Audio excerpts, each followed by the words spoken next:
या ठिकाणी काम करतील। खरं तर दादांचा जन्म हा आपल्याला माहिती आहे राहुरी तालुक्यातला होता आणि दादांचे जे मामा आहेत कदम कुटुंब जे आहे हे कट्टर राष्ट्रीय स्वयंसेवक संघाचं कुटुंब होतं।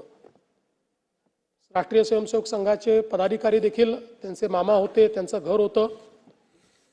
दादांचं बालपण बऱ्यापैकी मामांच्या घराकडे गेलं असल्यामुळे त्यांच्या त्या कार्याची जाणीव देखील होती। पण दादा मात्र मोठे हे जो काही त्या काळचा काँग्रेसी विचार होता किंवा पवार साहेबांचं जे नेतृत्व होतं त्या नेतृत्वातून ते पुढे झाले। त्यांनी शिक्षण पूर्ण केल्यानंतर शेतीची सुरुवात केली, टोमॅटो लागवड, दुग्ध व्यवसाय, कुक्कुटपालन या सगळ्या गोष्टी त्यांनी स्वतः केल्या आहेत। हे मला जी काही माहिती आहे त्यात त्यांनी स्वतः वहिनींनी या ठिकाणी हे सगळं काम करणं, त्याचं मार्केटिंग करणं, बाजारात देखील या सगळ्या वस्तू पोचवणं, या सगळ्या गोष्टी म्हणजे ज्याला आपण जमिनीतनं उठून मोठं होणं म्हणतो अशा प्रकारचं सगळं कार्य हे त्यांनी केलं। आणि म्हणूनच सामान्यातल्या सामान्य माणसाच्या अडीअडचणी या दादांना माहिती होत्या। सहकार, शेती, ग्रामीण विकास यातनं त्यांनी राजकीय प्रवास जो सुरू केला तो सातत्याने आपल्याला माहिती आहे की वेगवेगळ्या पदांवर दादा राहिले।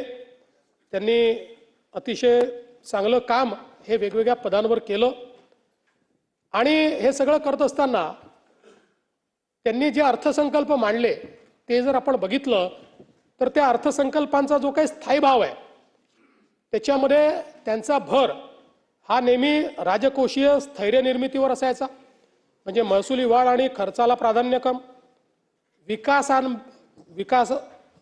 अभिमुख विस्तार म्हणजे भांडवली गुंतवणूक वाढवून रस्ते, ऊर्जा, सिंचन, उद्योगांना चालना देणं आणि संरचनात्मक संतुलन या तीन गोष्टींवर आधारित सगळे त्यांचे अर्थसंकल्प आपल्याला पाहायला मिळतात। त्यामुळे खर्चावर नियंत्रण ठेवण्याचं काम ते नेहमी करायचे। मला आजही आठवतं की आम्ही मंत्रिमंडळाच्या बैठकीत जेव्हा बसायचो त्यावेळी शिंदेसाहेब बसायचे, त्यांच्या बाजूला मी बसायचो आणि मग दादा बसायचे आणि तो काळ अतिशय घाईचा काळ होता। अनेक वेळा माझी भूमिका रेफरीची यायची कारण शिंदेसाहेबांचा हात खुला होता, त्यामुळे ते दरवेळेस एखादी नवीन योजना आणायचे। दादा म्हणायचे आपण आता मोठ्या योजना केलेल्या आहेत, मग आता ही योजना कशी करायची? मग शिंदेसाहेब मला म्हणायचे की नाही आपल्याला ही केली पाहिजे। मग मी त्यांना सांगायचो केली पाहिजे, मग ते सांगायचे नाही पण आत्ता पैशाची तंगी आहे, मग मी यांना सांगायचो पैशाची तंगी आहे। असं करून मग शेवटी दोघांचं एकमत व्हायचं आणि मग आम्ही ती योजना पूर्ण करायचो। त्यामुळे हा आमच्या तिघांच्या स्वभावातला हे अंतर होतं, पण मला असं वाटतं की आम्ही तिघं एकमेकाला कॉम्प्लिमेंट करत होतो आणि म्हणून त्यातनं एक कुठल्याही मुख्यमंत्र्याला अर्थमंत्री कसा पाहिजे तर तो अजितदादांसारखा पाहिजे की जो तुम्हाला नेहमी वास्तविकतेचा आरसा दाखवेल पण त्याच वेळी राज्याची वाटचाल थांबवणार नाही। अशा प्रकारचा अर्थमंत्री हा आपण त्यांच्या माध्यमातून बघितला। आपल्याला कल्पना आहे की विकासाच्या संदर्भात विशेषतः एकदा मला विचारलं की समजा दादा त्या ठिकाणी जर मंत्री झाले नसते तर काय झाले असते? मी बोलताना म्हटलं त्यांच्यात शिस्त तर पोलीस सारखी आहे, कदाचित पोलीसमध्ये घेतले असते। हाळाचे शेतकरी आहेत तेव्हा कदाचित शेतकरी झाले असते। पण नंतर मग माझ्या डोक्यात विचार आला की दादा निश्चितपणे या ठिकाणी बांधकाम इंजिनियर झाले असते, कारण बांधकामाच्या संदर्भात अगदी छोट्यातल्या छोट्या बारीक बारीक गोष्टींमध्ये जाणं, सरकारी काम उत्तम गुणवत्तेचं झालं पाहिजे हा त्यांचा आग्रह। सकाळी 6 वाजता साईटवर जाणार, सगळ्या अधिकाऱ्यांना बोलवणार आणि त्यातल्या छोट्या छोट्या गोष्टी शोधून काढणार। हे असं काय, हे तसं काय, हे काय वापरलंय, याची किंमत किती आहे। आणि म्हणून जी जी बांधकामं दादांच्या देखरेखीखाली झाली आपण जर बघितली तर एक सरकारी बांधकामाचा खाक्या असतो, त्या खाक्यातली ती बांधकामं वाटत नाही। ती बांधकामं ही एखाद्या खाजगी बांधकामाला लाजवतील अशा प्रकारची बांधकामं आहेत।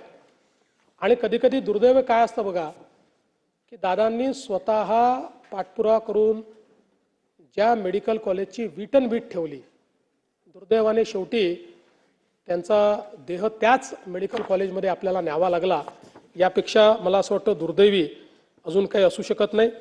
त्यांचा दर्जा आणि सौंदर्यसृष्टी ही खरोखर अतिशय चांगली होती. खरं तर कोविडच्याही अभूतपूर्व संकटामध्ये दादा पूर्णपणे मैदानात होते.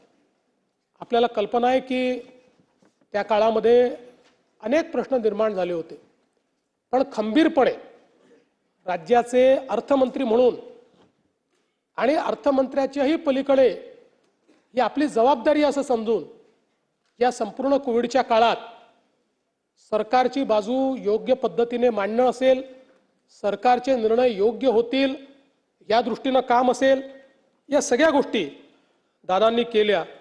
त्यामुळे मी असं म्हणेन की महाराष्ट्राने एक नेता गमावला, एक प्रशासक गमावला, मी वैयक्तिक एक मित्र गमावला. आपण सगळ्यांनी ज्यांना आपण आपल्या कुटुंबासारखं समजत होतो असा कुटुंबातला एक व्यक्ती आपण सगळ्यांनी या ठिकाणी गमावला. खरं तर साखर कारखानदारीच्या क्षेत्रात, सहकाराच्या क्षेत्रात त्यांनी केलेलं कार्य आपण सगळ्यांनी बघितलं आहे. शिक्षणाच्या क्षेत्रात त्यांनी केलेलं कार्य, सगळ्या संस्थांचं नाव, सगळ्या कारखान्यांचं नाव या ठिकाणी घेणार नाही, पण या प्रत्येक गोष्टीत दादांचा एक ठसा आपल्याला पाहायला मिळतो. त्याच्या प्रत्येक विकासामध्ये दादांच्या पाऊलखुणा आपल्याला पाहायला मिळतात. एक दादांचा टच आपल्याला पाहायला मिळतो, एक दादांचा ब्रँड आपल्याला पाहायला मिळतो. मला असं वाटतं की अशा पद्धतीनं हे कार्य करणं हे खरोखर राजकीय नेत्यांनी देखील यातनं शिकण्यासारखं आहे.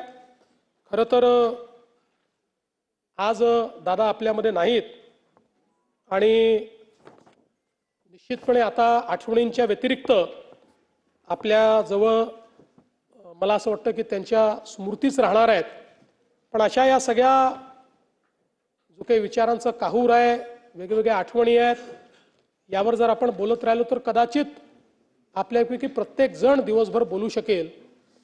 आणि म्हणून खरं तर कवी पी सावळाराम यांचं एक गीत आहे, त्यातलं एक कडवं हे केवळ दादांकरताच लिहिलं आहे का असं आपल्याला वाटावं.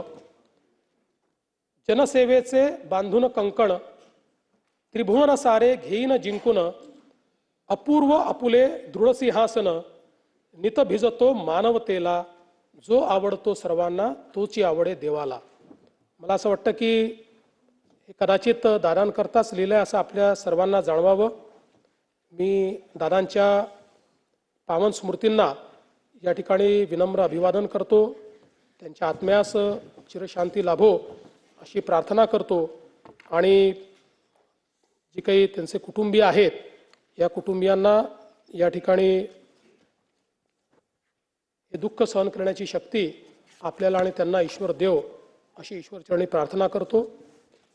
आज राज्याचे माजी मंत्री स्वरूपसिंग हिर्या नाईक यांचं देखील शोकप्रस्ताव आहे. खरं म्हणजे आपल्या सर्वांना माहिती आहे की अनेक वर्ष मंत्री म्हणून काम केलेले, आदिवासी समाजामध्ये एक उत्तम नेतृत्व असलेले कैलासवासी स्वरूपसिंग हिर्या नाईक यांचा जन्म 10 सप्टेंबर 1938 रोजी नंदुरबार जिल्ह्यातील नवापूर तालुक्यातील नवागाव येथे झालं होतं. त्यांचं शिक्षण SSC पर्यंत झालं होतं. त्यांनी आदिवासी सेवा सहाय्यक संस्थेची स्थापना करून कला, वाणिज्य आणि विज्ञान महाविद्यालय, D.Ed आणि B.Ed महाविद्यालय तसंच आश्रमशाळा सुरू केल्या. नवापूर तालुका शिक्षण प्रसारक संस्था तसेच पोस्ट बेसिक आश्रमशाळेच्या माध्यमातून त्यांनी शिक्षण क्षेत्रात भरीव कार्य केले. त्यांनी धुळे जिल्हा कृषी औद्योगिक सहकारी संघ, नंदुरबार तालुका आदिवासी दूध उत्पादक संघ, आदिवासी सहकारी साखर कारखान्याचे संस्थापक संचालक म्हणून उत्तम कार्य केले. आदिवासी समाजाच्या व्यसनमुक्तीसाठी त्यांनी गावोगावी भजन मंडळाची स्थापना करून जनजागृतीचे कार्य केले होते. अनधिकृत सावकारीपासून आदिवासी समाजाला शोषणमुक्त करण्यासाठी त्यांनी विशेष प्रयत्न केले होते. कैलासवासी स्वरूपसिंग नाईक यांनी सुकवेल ग्रुप ग्रामपंचायतीचे सरपंच, नवापूर पंचायत समितीचे सदस्य तसेच धुळे जिल्हा परिषदेचे सदस्य म्हणून कार्य केले होते. ते सन 1972, 1982, 85, 90, 95, 99, 2004 व 2014 असे 8 वेळा नंदुरबार जिल्ह्यातील नवापूर मतदारसंघातून महाराष्ट्र विधानसभेवर निर्वाचित झाले होते. मार्च 81 ते एप्रिल 82 या कालावधीत महाराष्ट्र विधान परिषदेचे देखील ते सदस्य होते. मार्च 77 ते 80 या कालावधीत लोकसभेचे देखील सदस्य होते. सन 80 ते 2009 या कालावधीत समाज कल्याण, सार्वजनिक बांधकाम, आदिवासी कल्याण, वने, अन्न व नागरी पुरवठा, परिवहन, राज्य उत्पादन शुल्क, पर्यावरण, बंदरे, महसूल व भूकंप, पुनर्वसन, विमुक्त भटक्या जमाती, इतर मागासवर्गीय अशा अनेक खात्यांचे मंत्री म्हणून त्यांनी उत्तम कार्य केले होते. अशा या ज्येष्ठ समाजसेवकाचे बुधवार दिनांक 24 डिसेंबर 2025 रोजी दुःखद निधन झाले. मी त्यांना विनम्र श्रद्धांजली अर्पण करतो. डॉक्टर शालिनीताई वसंतराव पाटील, माजी विधानसभा सदस्य व माजी मंत्री, यांचा जन्म 8 ऑगस्ट 1933 रोजी सातारा जिल्ह्यातील कोरेगाव तालुक्यातील कुमठे येथे झाला. त्यांचे शिक्षण BA ऑनर्स, LLB, PhD इतके झाले होते. कैलासवासी शालिनीताई यांनी श्रीलक्ष्मी महिला सहकारी बँक, इंदिरा सहकारी बँक, जनता सहकारी बँक, सांगली जिल्हा सहकारी बँक तसेच शिवनेरी सहकारी बँक स्थापन केली होती. त्यांनी श्री जरंडेश्वर सहकारी साखर कारखान्याच्या संस्थापिका चेअरमन म्हणूनही उत्तम कार्य केले होते. त्यांनी स्वर्गीय चंद्रकांत वसंतदादा पाटील विद्यालय व ज्युनियर कॉलेज सुरू करून विद्यार्थ्यांच्या शिक्षणाची सोय केली. तसेच जिजाऊ प्रतिष्ठान या संस्थेच्या मार्फत त्यांनी ग्रामीण भागातील जनतेला अल्पदरात वैद्यकीय सेवा उपलब्ध करून दिली होती. सहकार, शिक्षण व सामाजिक क्षेत्रात त्यांनी भरीव कार्य केलं होतं. कैलासवासी डॉक्टर शालिनीताई पाटील यांनी सांगली जिल्हा लोकल बोर्डाच्या सदस्या, तासगाव पंचायत समितीच्या सदस्य म्हणून देखील काम केलं होतं. सन 1980, 1999, 2004 अशा 3 वेळा महाराष्ट्र विधानसभेवर त्या निवडून आल्या होत्या. सन 83 ते 84 या काळात लोकसभेच्या सदस्य होत्या. सन 80 ते 83 कालावधीत महसूल, पुनर्वसन, सार्वजनिक बांधकाम, रोजगार, अन्न व नागरी पुरवठा खात्याचे मंत्री म्हणून त्यांनी उत्तम कार्य केलं होतं. अशा या ज्येष्ठ समाजसेविकेचे शनिवार दिनांक 20 डिसेंबर 2025 रोजी दुःखद निधन झाले.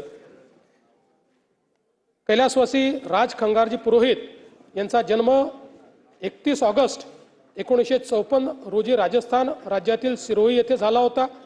त्यांचे शिक्षण BA LLB पर्यंत झाले होते. कैलासवासी पुरोहित यांनी मुंबई भाडेकरू एकता संघाचे संस्थापक अध्यक्ष, मुंबादेवी नागरिक परिषदेचे अध्यक्ष, तसेच रामलीला महासंघ, कृष्णलीला समिती, सिटीजन्स असोसिएशन, दक्षिण मुंबई नागरी समस्या निवारण समिती, Rotary Club, Lions Club, Maharana Pratap स्मारक समितीचे सदस्य म्हणूनही कार्य केले होते. त्यांनी अखिल भारतीय विद्यार्थी परिषदेच्या आंदोलनाचे नेतृत्व केले होते. भारतीय जनता पक्षाचे ते मुंबईचे अध्यक्ष राहिले होते. मुंबई भाजपचे अध्यक्ष असताना त्यांनी मुंबई शहरात भाजपच्या विस्तार करण्यात मोलाची भूमिका पार पाडली होती. कैलासवासी राजपुरोहित सन 1985 ते 90 या काळात मुंबई महानगरपालिकेचे सदस्य होते. ते सन 1990, 1995, 99, 2004 व 2014 असे 5 वेळा महाराष्ट्र विधानसभेवर निर्वाचित झाले होते. त्यांनी सन 96 ते 99 या कालावधीत गृहनिर्माण, गलिच्छ वस्ती सुधार, नागरी जमीन कमाल धारणा, रोजगार व स्वयंरोजगार, कामगार व संसदीय कार्य खात्याचे राज्यमंत्री म्हणून उत्तम कार्य केले होते. भाडे नियंत्रण कायद्याची अंमलबजावणी करण्याचे महत्त्वपूर्ण कार्य देखील मंत्रिपदाच्या कालावधीत त्यांनी केले होते. भाजपा विधानमंडळ पक्षाचे मुख्य प्रतोद म्हणूनही त्यांनी काम केले होते. खरं म्हणजे आम्ही सगळे लोक ते प्रतोद असताना त्यांच्यासोबत काम करण्याची आम्हाला खूप वर्ष संधी मिळाली आणि या सभागृहातल्या जुन्या सर्व नेत्यांना माहिती आहे की सर्व पक्षीय लोकांचे अतिशय जवळचे मित्र म्हणून राजपुरोहितांकडे पाहिलं जायचं. अतिशय आक्रमक पण तेवढेच सर्वांशी मैत्री ठेवणारे आणि खऱ्या अर्थानं मुंबईमध्ये व्यापारी नेता म्हणून राजपुरोहित यांची एक ओळख होती. आणि अतिशय मला असं वाटतं की भारतीय जनता पक्षामध्ये खालपासनं वर आलेल्या नेत्यांपैकी एक अशा प्रकारचे ते नेते होते. त्यामुळे निश्चितपणे त्यांच्या जाण्याने भारतीय जनता पार्टी आणि वैयक्तिक आमचे सर्वांचं एक मोठं नुकसान झालेलं आहे. अशा ज्येष्ठ समाजसेवकाचे शनिवार दिनांक 18 जानेवारी 2026 रोजी दुःखद निधन झाले. मी त्यांना देखील या ठिकाणी श्रद्धांजली अर्पण करतो.